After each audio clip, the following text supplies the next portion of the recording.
Jail में रहने के दौरान पहली बार जमानत तब मिली जब लोकसभा चुनाव था 2024 का, और उसके बाद जमानत अवधि पूरी होने के बाद उन्हें फिर जेल जाना पड़ा। और अब जैसे ही उन्हें जमानत की खबरें वायरल हुई और इसी आधार पर उधर सुप्रीम कोर्ट ने ईडी से पूछा कि भाई आप 1.5 साल से जांच कर रहे हैं शराब नीति मामले को, तो आप इसको कब निपटाएंगे, कब इसे फिनिश करेंगे, कब इसकी अंतिम चार्जशीट लगाएंगे। जिस पर ईडी ने कहा कि हम इसकी जांच सिर्फ अब 6 महीने में पूरा कर लेंगे। तो 4 जून को फिर ट्रायल कोर्ट में ब्रीफिंग होती है, सुनवाई होती है। उसमें सुनवाई के दौरान ईडी कहती है कि 2-3 सप्ताह में फाइनल चार्जशीट लगा देंगे और अब कोई हमें जांच नहीं करना है।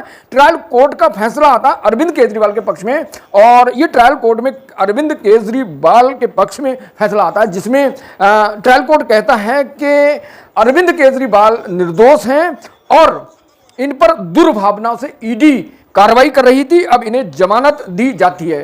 न्याय बिंदु जज ने इनको जमानत दी, और इसी दौरान जैसी अरविंद केजरीवाल सीएम दिल्ली की जांच के मामले में मतलब फैसला आता है, उसी दौरान सीबीआई एक नए मामले को लेकर जेल में चली जाती है, पूछताछ करती है, और 14 दिन की सीबीआई न्यायिक हिरासत में ले लेती है। तो एक मामला खत्म नहीं होता, दूसरा मामला अरविंद केजरीवाल के खिलाफ शुरू हो जाता है। अब 12 जुलाई तक जेल में रहेंगे अरविंद केजरीवाल। सीबीआई की हिरासत के कार्रवाई हो रही है उन पे। तो इसी मामले को लेकर जो आम आदमी पार्टी के नेता हैं संजय सिंह, उनने प्रेस कॉन्फ्रेंस की है। उस प्रेस कॉन्फ्रेंस में कहा है कि जो भारतीय जनता पार्टी की सरकार है, केंद्र सरकार है, नरेंद्र मोदी है, ये ईडी सीबीआई का दुरुपयोग कर रहे हैं और जानबूझकर दुर्भावना के साथ अरविंद केजरीवाल के खिलाफ कार्रवाई कर रहे हैं। इसको लेकर हम लोग धरना प्रदर्शन करेंगे कल 1 जुलाई को, और उस दौरान हमारे जो इंडिया गठबंधन के घटक हैं वो सब मिलकर धरना प्रदर्शन बढ़ चढ़कर हिस्सा लेंगे, और जो ईडी और सीबीआई का जो दुरुपयोग हो रहा है इसके खिलाफ जोरदार प्रदर्शन करेंगे। तो ये आम आदमी पार्टी और इंडिया गठबंधन की तैयारी है। तो अब देखते हैं कि जो संजय सिंह ने प्रेस कॉन्फ्रेंस की, उस कॉन्फ्रेंस में क्या कहा है उन्होंने। तो ये बहुत ही विचित्र केस है। अरविंद केजरीवाल के खिलाफ लगातार पुलिस कस्टडी में है ईडी के द्वारा, अब सीबीआई के द्वारा। तो अब देखते हैं उनकी पार्टी का, उनके नेताओं का भविष्य क्या होगा। सत्येंद्र जैन और मनीष सिसोदिया पहले से जेल में बंद हैं। तो अरविंद केजरीवाल ने जो प्रेस कॉन्फ्रेंस की थी उसमें सीधा नरेंद्र मोदी को टारगेट किया, प्रधानमंत्री को टारगेट किया है कि प्रधानमंत्री इस मामले को जानबूझकर अरविंद केजरीवाल को जेल से निकलने नहीं दे रहे हैं। और उधर भारतीय जनता पार्टी का कहना है कि जो दोषी हैं और जो लोग आरोपी हैं वो जेल के सलाखों के पीछे होंगे। तो किनकी बात सही है, किनकी गलत है। और उधर सीबीआई अपने 14 दिन की हिरासत में रखी हुई अरविंद केजरीवाल को। तो आपको क्या लगता है, सुनिए संजय सिंह आम आदमी पार्टी के नेता, राज्यसभा सदस्य की प्रेस कॉन्फ्रेंस, वो क्या कुछ कह रहे हैं अपने प्रेस कॉन्फ्रेंस। बहुत ही बड़े गंभीर मुद्दे पर है, एक ऐसा गंभीर मुद्दा जिस पर आपकी आंखें खुल जाएंगी, एक ऐसा गंभीर मुद्दा कि किस तरह से देश की जांच एजेंसियां राजनीतिक हथियार बन रही हैं, किस तरह से देश की जांच एजेंसियां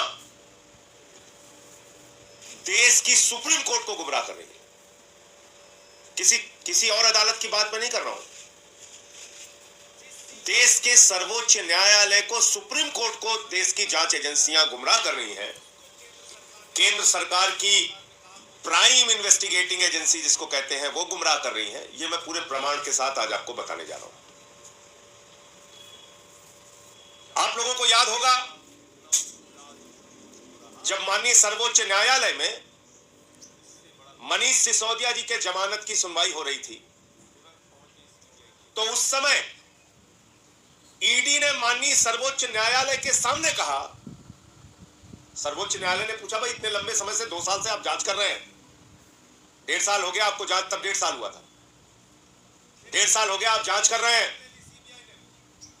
और आपकी जांच पे जांच चलती रहेगी। किसी आदमी को आप कब तक जेल में रख सकते हैं? ये अंतहीन जांच नहीं हो सकती। तो ईडी ने माननीय सर्वोच्च न्यायालय के सामने कहा जांच पूरी होना तो दूर हुजूर, 6 से 8 महीने में हम ट्रायल खत्म कर देंगे। ये कहा सर्वोच्च न्यायालय के सामने, आप लोगों की जानकारी में है, पूरे देश ने सुना कि सारा ट्रायल जो है वो 6 से 8 महीने में हुजूर खत्म हो जाएगा। अब आ जाइए 4 जून को फिर इस साल, और 6 से 8 महीने तो बीत ही गया। अभी तक मनीष सिसोदिया भी जेल में है, फाइनल चार्जशीट भी नहीं आई है, ट्रायल तो शुरू होना बहुत दूर की बात है। अब आ जाइए 4 जून को। 4 जून को सुप्रीम कोर्ट में सुनवाई होती है इस साल इसी महीने। अब 4 जून को सीबीआई ने माननीय सर्वोच्च न्यायालय के सामने कहा, किसी और अदालत के सामने नहीं, देश की सबसे बड़ी अदालत माननीय सर्वोच्च न्यायालय सुप्रीम कोर्ट के सामने कहा, जब सुप्रीम कोर्ट ने कहा भाई कब तक आप जांच चलाएंगे, 2 साल हो गया, 2 साल हो गया, कब तक आपकी जांच चलती रहेगी? बोले सर साहब एकदम जांच पूरी हो गई, सब कुछ तैयार है साहब, बस 2 से 3 हफ्ते के अंदर हम फाइनल चार्जशीट दाखिल कर देंगे, अब हमको कोई जांच नहीं करनी। सुना होगा आप लोगों ने, ये भी आप लोगों की जानकारी में। माने सीबीआई सुप्रीम कोर्ट को गुमराह कर रही है। इसका मतलब सीबीआई अपनी जांच पूरी कर चुकी थी, इसका मतलब सीबीआई को आगे जांच नहीं करनी थी, इसका मतलब सीबीआई को कोई और गिरफ्तारी नहीं करनी थी। लेकिन सीबीआई वालों को बेचारों को क्या पता कि उनको अभी क्या क्या करना पड़ेगा। उसी बीच एक ऐतिहासिक फैसला ट्रायल कोर्ट का, ईडी कोर्ट का अरविंद केजरीवाल के मामले में आता है, और वो फैसला ये कहता है ईडी के पास कोई सबूत नहीं है अरविंद केजरीवाल के खिलाफ। ईडी दुर्भावना से काम कर रही है अरविंद केजरीवाल के खिलाफ। ईडी के पास कोई मनी ट्रेल नहीं है, कोई सबूत नहीं है, एक पैसे की बरामदगी नहीं है, और इसलिए अरविंद केजरीवाल निर्दोष हैं। ये ईडी कोर्ट ने, ट्रायल कोर्ट ने, माननीय न्याय बिंदु जी की जज की कोर्ट ने ये फैसला दिया, और उसी बीच ईडी के लोग गैर संवैधानिक तरीके से, गैर कानूनी तरीके से, बगैर आदेश की कॉपी लिए हाई कोर्ट पहुंच जाते हैं और उस जमानत पर स्टे ले लेते हैं। अब केंद्र सरकार को लगा कि अरे ये तो केजरीवाल बाहर निकल जाएंगे।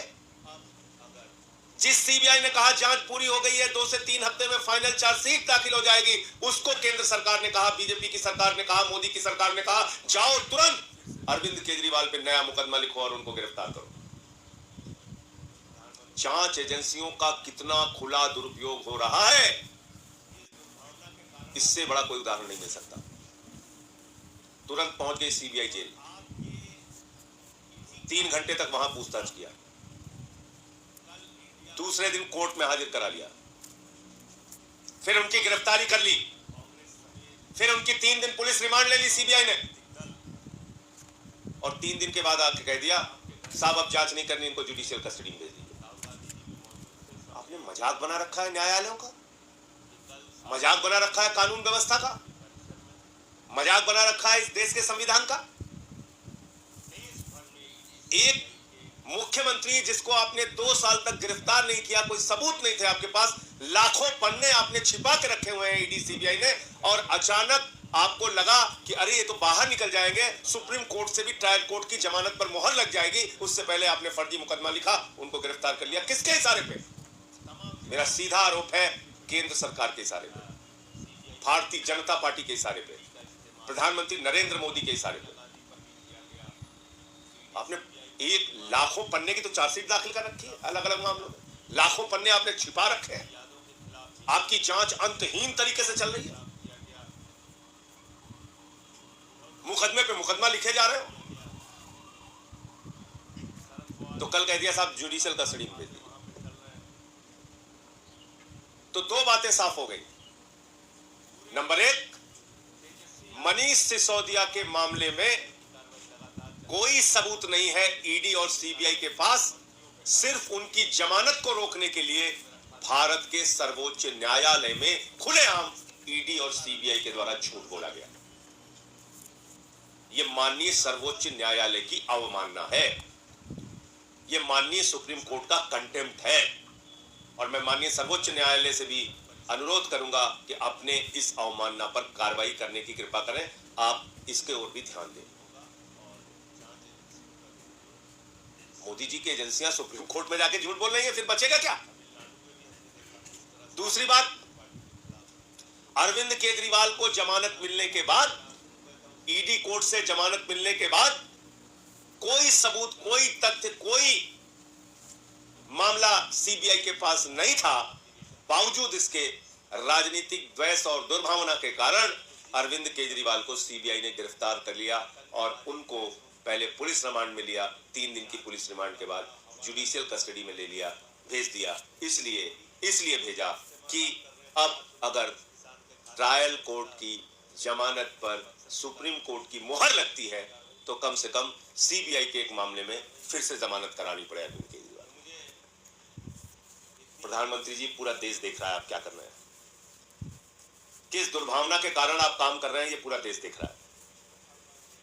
और आपके इन्हीं कार्रवाइयों के खिलाफ कल इंडिया गठबंधन के जो दल हैं, कांग्रेस समेत तमाम राजनीतिक दल, जब खड़गे साहब के घर पे मीटिंग हुई थी जिसमें राहुल गांधी जी भी मौजूद थे, सबने एक स्वर में तय किया था कि कल 10:30 बजे देश की संसद की परिसर में इंडिया गठबंधन के दल देश भर में ईडी सीबीआई के दुरुपयोग के खिलाफ आंदोलन करेंगे, प्रदर्शन करेंगे, जांच एजेंसियों के दुरुपयोग के खिलाफ प्रदर्शन करेंगे। अरविंद केजरीवाल और जो दूसरे नेताओं की गिरफ्तारी हुई है, हेमंत सोरेन 5 महीने तक जेल में थे, संजय रावत, अनिल देशमुख, तमाम नेताओं को पकड़ करके जेल में डाला गया। सीबीआई का इस्तेमाल, ईडी का इस्तेमाल राहुल गांधी, सोनिया गांधी पर भी किया गया। ईडी सीबीआई का इस्तेमाल अखिलेश यादव के खिलाफ भी किया गया, तेजस्वी यादव के खिलाफ बिहार में भी किया गया, शरद पवार के खिलाफ किया गया, उद्धव ठाकरे जी की पार्टी के खिलाफ किया गया। शरद पवार जी के खिलाफ तो लगातार छापे वहां पे चल रहे हैं। तो पूरे तेजस्वी यादव जी के पूरे परिवार पे ईडी सीबीआई की कार्रवाई लगातार चल रही है। ममता बनर्जी जी के भतीजे पे कार्रवाई, उनके मंत्रियों पे कार्रवाई, उनके 3-3 मंत्रियों को जेल में रखा गया